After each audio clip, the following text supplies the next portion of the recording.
قرآن کریم کی سورہ مائدہ کی آیت نمبر 27 کی تفسیر میں علامہ ابن کثیر رحمۃ اللہ تعالی علیہ لکھتے ہیں، حضرت آدم علیہ السلام کے ہاں جو بھی بیٹا پیدا ہوتا تو اس کے ساتھ بیٹی ضرور پیدا ہوتی، تو اس بچی کے ساتھ پیدا ہونے والا بچہ دوسرے بچے کے ساتھ پیدا ہونے والی بچی سے شادی کرتا۔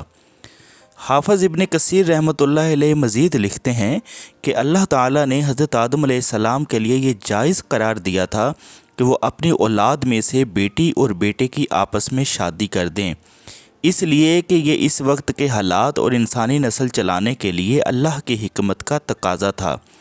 لیکن ان کے ہاں ایک بار بیٹا اور بیٹی اکٹھے پیدا ہوتے تھے، اس طرح وہ بچوں کی شادی ان بچوں کے ساتھ کرتے تھے جو ان کے علاوہ دوسری بار پیدا ہوئے ہوں، گویا ہر مرتبہ کے حامل شدہ سے پیدا لڑکا لڑکی کی باہم حقیقی بہن بھائی کی طرح تھے اور ان کا باہم نکاح درست نہیں تھا، جبکہ دوسرے حمل سے پیدا شدہ پہلے والوں کے لیے اسی طرح تھے جیسے چچیرے ہوتے ہیں۔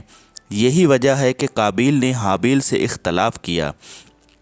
قابیل کے ساتھ اس کی خوبصورت بہن پیدا ہوئی جس کا نام اقلیمیہ، اور حابیل کے ساتھ بہن پیدا ہوئی وہ ایسی خوبصورت نہ تھی، اس کا نام لیوزا تھا۔ جب حضرت آدم علیہ السلام نے حابیل اور اقلیمیہ کا نکاح کرنا چاہا تو قابیل نے کہا میں اپنی بہن کا زیادہ حقدار ہوں۔ حضرت آدم علیہ السلام نے قابیل کو حکم دیا تو اس نے حکم نہ مانا۔ حضرت آدم علیہ السلام نے اس سے منع کیا تو وہ نہ رکا۔ قابیل شیطانی وسوسوں کا شکار تھا۔ شیطان نے اس کے ذہن میں یہ بات ڈال دی تھی کہ اس کی بہن اقلیمہ زیادہ پیاری ہے، جس سے اس کی نسل بھی خوبصورت اور جوان پیدا ہوگی، اس لیے قابیل نے حضرت حابیل کی بہن لوزا سے شادی سے انکار کیا۔ جیسے جیسے وقت گزرتا گیا قابیل کا یہ مطالبہ زور پکڑتا گیا اور آخر اسے اپنی بہن سے عشق بھی ہو گیا۔ اب تو قابیل مکمل طور پر شیطان کے قبضے میں تھا، کیونکہ حضرت آدم علیہ السلام کی شریعت اس بات کی اجازت نہ دیتی تھی کہ ایک حمل سے پیدا ہونے والے بہن بھائی شادی کریں۔ حضرت حابیل نہایت سعادت مند، فرما بردار اور نیک سیرت بیٹے تھے۔ انہی اوصاف حمیدہ کی بدولت حضرت آدم علیہ السلام ان تمام امیدوں کا مرکز حضرت حابیل بن چکے تھے۔ حضرت آدم علیہ السلام کو یقین تھا کہ میری نسل کو راہ راست پر رکھنے اور اللہ کے دین کو آگے بڑھانے میں یہی بیٹا میرا معاون ہوگا۔ چنانچہ یہی وہ بنیادی وجوہات تھیں جس کی بنا پر قابیل حضرت حابیل سے حسد کرنے لگے۔ قابیل چاہتا تھا کہ حضرت آدم کے بعد نبوت کا تاج اور انسانوں کی باغ دوڑ کا صحرا اسی کے سر سجے، لیکن یہ حضرت حابیل کے ہوتے ہوئے ناممکن تھا۔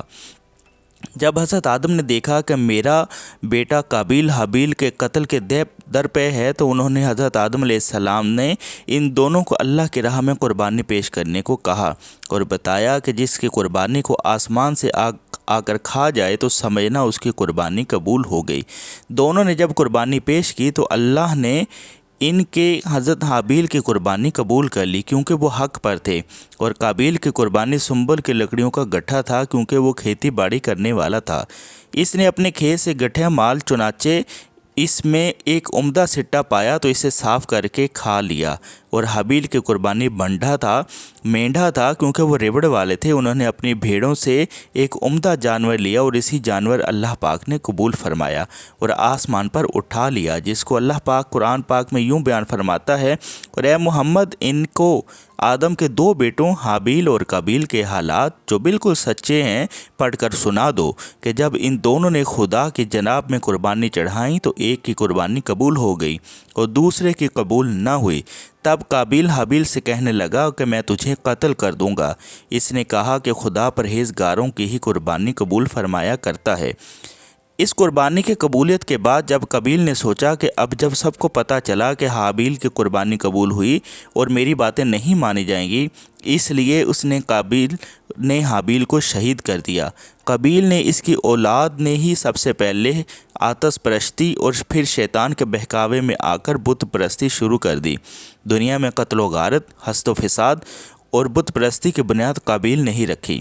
حضرت عبداللہ بن مسعود رضی اللہ تعالیٰ عنہ سے روایت ہے کہ حضور نبی کریم صلی اللہ علیہ وآلہ وسلم نے فرمایا، دنیا میں جب بھی کوئی ظلم سے قتل ہوتا ہے تو اس کا ایک گناہ حضرت آدم علیہ السلام کے بیٹے قابیل کی گردن پر ضرور ہوتا ہے، اس لیے کہ یہ وہ شخص ہے جس نے ظالمانہ قتل کی ابتدا کی اور یہ ناپاک طریقہ جاری کیا۔